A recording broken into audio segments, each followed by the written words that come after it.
Good afternoon from the parking lot of EPCOT. We are headed in today because it's been a while since we've been to a theme park. Plus, Flower and Garden Festival is going on right now. There's still some food that we haven't tried. There's new stuff happening around the park. New things are going to be opening soon, like Connections Cafe, which is where the old electric umbrella location was. Lots of stuff to see, so let's go inside and check it out. All right, we did it. We made it to Flower and Garden Festival. I can't wait. I'm so hungry right now. It's dinner time. It's about 6 o'clock. I'm excited for food. Ooh, this looks good. It's only a 10-minute wait for Spaceship Earth. Hopefully that means that World Showcase will not be very busy. We're about to find out. Came over here by actually Journeying to Imagination right there, because there's some Lion King topiaries. Here's Pumbaa and Timon, and I like how mischievous Timon looks. Oh, over here by Journey into Imagination, there is a Figment topiary. I love this. This is awesome. And I like that he has flowers. Also, once again, there is a butterfly house over here with some butterflies in it. And this year it is themed to Bambi with some Bambi topiaries out front. You can see Bambi and Flower and Thumper over there. Well, there still are a lot of people here, but it looks like they are mostly on their way out. So that's a good sign, right? First booth we come up to is Flavorful Kitchen. Nothing new here this year. So now I might hit up the strawberry mousse with chocolate crisp pearls on the way out. But I'm looking for something savory first. Before we get to the food, I did want to mention there is a blurry playground behind me, just because there's a bunch of kids playing on it. I didn't want to film all the kids playing on it, but they just opened that. It's new-ish, like it's for the Flower and Garden Festival, but I'm gonna bring Jackson out here to play on it because it looks like a lot of fun. They have a slide that sort of looks like it's made of like rollers, so you would go down it really fast. Either that or it's just kind of like a bumpy slide. I don't know. We gotta get Jackson out here for sure. So I think the first place that we're headed to is the Citrus Blossom, but I did also want to point out the Starbucks over here because this has always been a temporary location, and when Connections Cafe opens, this location will close because the new Starbucks will be located in Connections Cafe, way over where Electric Umbrella used to be. All right, first stop is the Citrus Blossom for the crispy mojo marinated pork belly with avocado cream, corn salsa, salsa verde, and plantain chips. And it is $6.25. So before we eat our pork belly, I wanted to give you guys some wayfinding. Here's the Starbucks. This is the Citrus Blossom. And then right back there is the main entrance to World Showcase. And we're gonna be heading counterclockwise around World Showcase, because last time we went clockwise. Also, as a side note, it is very busy out here. For sure. See if I can find a table. There it is. There is my crispy pork belly. It doesn't look as like intricate as I thought it would. Like I thought there would be a lot more to it than what is here. It does look like it'll be delicious though. So let's give it a try. All right, it is a little bit windy today, so we are using a microphone, but it's not wireless, it's corded, so you might see the cord every once in a while. Here we go, get some pork belly in there. I'm just gonna try just the pork belly. Okay, well there you go. That has some delicious flavor to it. Wow, okay. Everything on this dish is delicious. Oh, a little bit of spice to it. Plantains add like a nice little crunch to it. I like this a lot. This is really good. I would get this all the time. I wish it was a bigger portion, but this is really good. Delicious. Man, it is a crispy pork belly, so it's like nice, and it's not, sometimes pork belly can be like super fatty, and that's what makes it good. But also the fatty is kind of like slimy because it's fat. But because this is a crispy pork belly, it just tastes like super thick bacon. It's a little bit chewy in some parts, but I like it. It's like bacon jerky almost. Yeah, 100%. I would get this again. This is very delicious. All right, now I think we are headed on our way over to France because they have a lot of new stuff over there in France. So normally Pan and Hook are in a different location. And it's kind of silly to me because Peter Pan is looking up at Captain Hook, but Captain Hook is kind of looking elsewhere. I don't know where he's trying to look to. Because I thought maybe he'd be looking at TikTok, but TikTok's not really in this direction. He's just like looking here. What are you looking at, Hook? Oh, he has to go to the bathroom.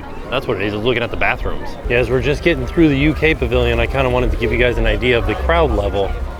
It's not terrible, like I'm not shoulder to shoulder with people, but there definitely are a lot of people through here. So we made it over to France. We're gonna be trying some stuff from Fleur de Lis. We're gonna get this croissant for sure. This niçoise salad or niçoise salad sandwich is like a tuna salad sandwich, I guess. We're not gonna get that because I don't eat tuna. I am gonna get this green lentil salad with bacon and garlic sausage. Sounds good. And then this one isn't new, but I'm gonna get it anyways because it sounds real delicious. Especially after like 2 very heavy, like goat cheese and then bacon and garlic sausage. So we're gonna go with the beignet. So the croissant is $6.75 and the French green lentil salad is $5.50. And then the beignet is $5.75. Admittedly, this stuff all looks really good. So here's the croissant. And I'm sorry that I'm not doing the full description of these. It's just that it was written in French and I don't speak French very well. So I can go through and tell you guys everything that's in it. In the croissant, it is a croissant with goat cheese, herbs, and roasted garlic. And then over here we have this is the only thing that I feel like doesn't look as exciting as I thought it would. This is a green lentil salad with bacon and garlic sausage. And then this is the beignet. This is a caramelized beignet filled with vanilla cream and glazed with a caramel fleur de sel. Fleur de sel? I don't see it. Is it supposed to be like a thing? All right, let's try this croissant first. Do I just pick it up and eat it? Maybe. Yeah, okay. It is solid enough for me to pick up and just eat. So let's give it a try. Whatever this is on top is like solid. I thought it was gonna be like a sauce or something. It's pretty good. It's like a savory croissant. Almost tastes like Boursin cheese on the inside. I know it's not, but that's what it tastes like. Oh, okay. This whole thing just like fell off. That's like the herb cheese on top. And then you can see there is like some goat cheese on the inside there. I wish it had more of this, like whatever this is that was on top. This is delicious. It's very good, but the goat cheese is very rich. So be prepared for that. Be prepared for like the most savory of savory things. I would give that one of these. Yeah. It was a good flavor, very rich, and like very, very savory because it's like goat cheese, you know? I feel like that's not a every time meal, but I feel like I would order it again. Maybe next year. If they have it next year, I'll get it again. All right. Next up is the lentil salad. First thing to note about this is that it's a cold salad, like not hot at all. Boy, I'll tell you, this looks appetizing. Let's give it a try. This is terrible, but it's trying to be good. Kind of tastes like split pea soup if split pea soup was dry. The sausage is okay, but this is not a good flavor. If you've ever had lentils before, then it's a very heavy flavor of lentil, but they're green lentils, so they almost taste like peas. If you're a fan of lentils, boy, do I got the dish for you, but that's the best way I can describe it though. It's like split pea soup that's dry, like a non-soup, deconstructed split pea soup. All right, let's dig into this beignet now. It does look very good, like, just looks like a giant glazed donut. Oh, I just touched it, now I got caramel all over me. Okay, you guys got to see the inside of this. Let me get the best side. Yes, look at that. Ooh, I'm very excited to try this. There's so much caramel and cream on the inside. That's really nice. It does kind of taste like a fancy Dunkin' Donut though, which is funny to me, but it's very, very good. Is a beignet a donut? Like, is that what beignet translates to? So it's sweet, but not like overly sweet? Yeah, recommend this. You could get this in the morning for breakfast. It's so like fluffy, but not dry. I wish every donut. This tastes like artisan donut. From the France Pavilion, then we head over here to La Isla Fresca, where there is one new thing, and it is a completely vegan dessert. Here's what we're gonna get. We're gonna get the coconut tres leches, vanilla cake soaked in oat milk, almond milk, and coconut milk with toasted coconut for $4.50. Sounds delicious. All right, don't mind my dirty table, but this is the coconut tres leches. This is plant-based. I cannot wait to try this. Ooh, okay. Like a little bit like cake down there. I wonder what if this is all plant-based, I wonder what the icing is made out of. Almond milk. Okay. It's very, at least that bite was very almond milky. I mean, It's not as good as a non-plant-based option, like just regular milk, but it's not bad. It's not overly sweet either. It's actually kind of like not really sweet at all. I wish that it had more of a coconut flavor to it, like more coconut milk. I mean, it's okay. It's funny because I get the flavors of oat milk and I get the flavors of almond milk, but I don't get any of the flavor of coconut milk in here. Like, I think if you eat, like if you're lactose intolerant or if you're sticking to a plant-based diet, this is good. But if you're not, I mean, maybe go over to France and get that beignet because that's much better. Now, I have had the other items from that booth before, the arepa con queso, and they have like shrimp arepas and stuff like that. Delicious arepas over there, but I would skip this one. I would go get the beignet from France. So I thought about it, and I think what would improve this tremendously is upping the sugar content in the milk. Give another spoonful of sugar in there. It'll taste a little bit better. It just needs to be sweeter, I think. All right, up next, the Tangerine Cafe. Everybody that we talk to says that this Mediterranean flatbread is delicious for $5.75 with za'atar, artichokes, olives, mozzarella, and feta. We'll give it a try. Why not? Last time we were in here, the line was super long. All right, so there it is. This was $5.75 from Tangerine Cafe. Oh, it has a subtitle, Flavors of the Medina. I'm interested to try this. It looks interesting. I will say that. This doesn't strike me as something that I'm like, ooh, yeah, that looks delicious. Can't wait to try that one. I don't know. We'll give it a try. This is kind of a sad section of Morocco that we're in right now because there's nothing back here anymore. Like all of the Morocco pavilion is basically empty back here. There's nothing here anymore. So that's where we're sitting. Oh no, a piece of artichoke heart fell off. I'm gonna try to put it back on. Well, okay. I feel like I get a lot of flavors of fennel in there. Let's give it a try. That's pretty good. I'm glad that I tried it because like, I don't think I would try this normally. Like there's a lot of fennel flavor in there. So it almost tastes like like a sausage pizza, but there's no sausage on it. No meat at all on it, as a matter of fact. Surprisingly delicious. And the bread is almost like a pita, but not really. Like it is more of like a pizza dough, but it's a very thin pizza dough. Pretty darn good. I think I would eat that again. We're not really close to the American Pavilion, but we're close enough that we can hear Kool and the Gang, which is playing right now for the Garden Rock series. And it's kind of really nice. Like the acoustics back in this little corner that I'm in are good enough that I can sort of understand what they're saying. And that kind of amazes me. That pizza, I'm like blown away by it because I was thinking about it and the size of it was pretty good for the price.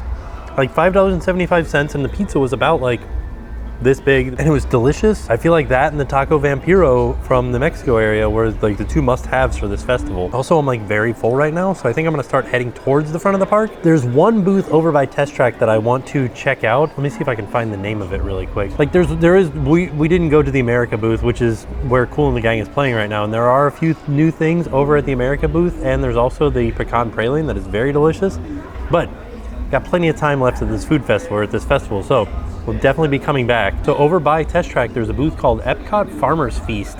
And it's interesting because for different like times, so like right now, from March 2nd through April 9th, they have the early bloom menu. And that has 3 things on it that are all new for this year. And then starting April 10th through May 21st, they have the springtime menu. And that has 3 new things, or I guess it's not all new stuff, but it has 3 things that are like new to the booth. Like they switch up the menu every so often, and then they have the summer solstice menu May 22nd through July 4th, and that has a new menu for the season. Like the items on it are not new to the festival, but they are new for the season. It's an interesting concept, like switching up the menu at the booth 3 different times throughout the festival. All right, we are headed back towards Test Track. It's about 40 minutes until the fireworks. People are starting to set up camp and get their spots to watch Harmonious. As I was walking past, there is a merchandise booth that's selling United Kingdom stuff that's all themed to Peter Pan. Believe you can fly. Believe you can fly? You can fly, you can fly? Lots and lots of Peter Pan stuff. Like Even a Peter Pan little tumbler up here. Oh, check this out. Sorcerer Mickey's hat. Perfect. Lights up. Quinn first. Hey, Quinn, stand right there back on the That's really neat. So we made it over here by Creation Shop, and you can hear Test Track going just beyond those trees over there. And we are at the Farmer's Feast. All right, what do we want to get? I think I'm gonna get this bison ribeye, and then we'll come back to try some of the other stuff. Goat cheese creamsicle pop. That does not sound delicious, but we'll have to try it a different time. So what we're gonna get is we're gonna get the char grilled bison ribeye with creamy leek fondue, roasted carnival cauliflower, Romanesco, and port wine goat cheese butter. Man, they love their goat cheese today. A lot of goat cheese stuff. Wow, a lot of stuff going on here. Like this, the bison actually looks rather delicious. All right, let's give it a try. I'm gonna try this bison first off. I'm gonna try to get just like a piece that's by itself, just so you guys can see how that looks. I think it looks pretty darn good, like perfectly cooked. That is a delicious flavor. Wow, a little bit chewier than I thought it was gonna be, but that flavor, man, it's basically just salt and pepper on there, but it's really good. Let's try this creamy leeks. Not real sure about that one. It does have good flavors to it, but like not my favorite. I think it's the goat cheese. Cauliflower tastes like cauliflower. There's roasted cauliflower though, which is nice. It's the fractaled cauliflower too. I'm kind of split on this one because the bison's really good. The leeks, on the other hand, not entirely my favorite. I don't know, they're kind of growing on me. It's a strong cheese flavor, like the goat cheese is like a very strong flavor. I feel like cauliflower is just kind of like there. Like, cauliflower. Bison's the star of the show. The leeks are okay. Cauliflower is just cauliflower. All right, I'm gonna go out on a limb here. Say that this is just as delicious as the pizza from Morocco. Like as a whole. Yeah, I would suggest this one. If anything, just for the bison. Very good. Man, that was quite a great way to end out the night. All right, last stop, Creation Shop, because I know that they have a lot of new merch in here and a few other developments. So not only is there just like new stuff for Epcot, but there's stuff that I haven't seen before, like the Lux line here. Like this puffy jacket with the 50th logo on it. How much do you think this is? I'm guessing like 150. 180. Oh man, I felt like I was close. Yeah. So this is all of their like high-end, they call it the Lux line. So all this stuff will be a little bit more expensive than everything else. So like take for instance, the ear headband is $40. Oh man, orange bird ears, they say squeeze me on them. They're hard plastic, so I wouldn't suggest actually squeezing the ears. But I like this orange bird. It's almost like an enamel pin here in the center. I feel like you could take that off and use it as a pin for pin trading. I like them though. These are $30. Ooh, here's the new Little Mermaid Vera Bradley print. $130 for this backpack. And I will mention that I think that you get your Disney discount here, like if you have an annual pass, but you don't get it in the Vera Bradley store at Disney Springs. So just as an FYI, you should buy them here because you can get a discount. Oh, it's the sequel to the jacket that I bought a while back. But this one's like sheer. Like if I can stick my hand in here, you can probably see my hand through it. Yeah, look at that. Wow, so this is like a nice, super light jacket. But it almost looks like a shirt. It almost looks like a Justin Timberlake denim shirt from the 90s. Like it's not made of denim, but like if you made it of denim, this would be the style that Justin Timberlake would wear in the 90s. And it's not reflective like mine is. This material is like very scratchy though, like very rough material, but the rest of it's so soft. Huh. Kind of interested, but not really. It does have 2 functional pockets, which is nice. I wonder if it has side pockets. It does not. So just these 2 breast pockets here, and it is $80. Yeah, we've got all kinds of different Epcot merch now. This is kind of fun, showing the different neighborhoods with Spaceship Earth there in the center. This one is $37. Kind of like this one. It's like the print is nice. Like it's just Spaceship Earth, like geodesic shapes. Yeah, and this one is $37. $35 for this tank top, like an asymmetrical hemline on it. So it's like short on the our right side and long on our left side. Interesting.